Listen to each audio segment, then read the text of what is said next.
Fume in our movie review.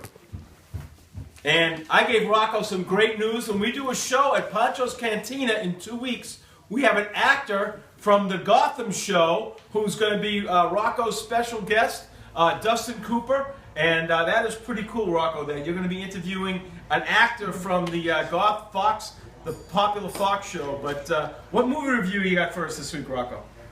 Thank you very, very much, Howie. I have a very big movie to do this week. It is none other than Gone Girl, directed by David Fincher, and it stars Ben Affleck and Rosamund Pike. It is based on the popular novel by Gillian Flynn.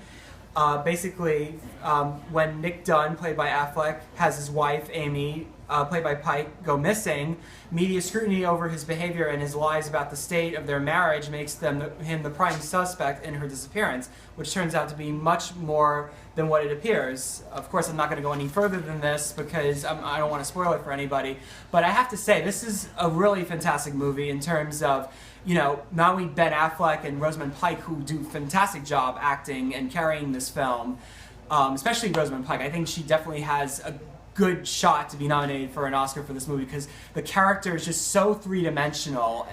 It's really fantastic. I think, the way that, and also a lot of credit needs to be given to David Fincher, the director. He's done some fantastic thrillers and dramas where, in this particular film, I like how the plot twists constantly in the story. Nothing happens the way it seems to happen, and it really makes for some great drama and just fantastic thrills that you're just not seeing in a lot of movies these days. And I feel like, as much, the story by itself is fantastic, but I feel like the filmmaking and the acting really keeps everything afloat. We've had, directors come out of music video era. David Fincher started out doing music videos, like Michael Bay, who's very, very popular off of that. And I feel like Fincher really understands how to keep everything tight, how to keep everything, focused and entertaining and thrilling. And I feel like he is kind of kind of underrated in this era of Hollywood. And I think that he's done some really tremendous films in the past couple of years, like The Social Network and The Curious Case of Benjamin Button and The Girl with the Dragon Tattoo. So I think this is going to be a first-rate movie. I think you'll all love it. It's very thrilling, very exciting, with some great actors, and probably one of the best movies I've seen in the past couple of months. So I definitely will give Gone Girl 4 out of 5 stars. So thank you very much. Okay. All right, great job, Rocco. Rocco, stay right there. Yes.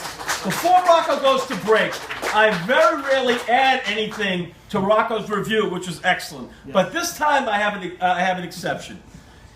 There's something very cute about this movie, a little side story that I want to share. I am a diehard Red Sox fan. I grew up in Newton, Massachusetts.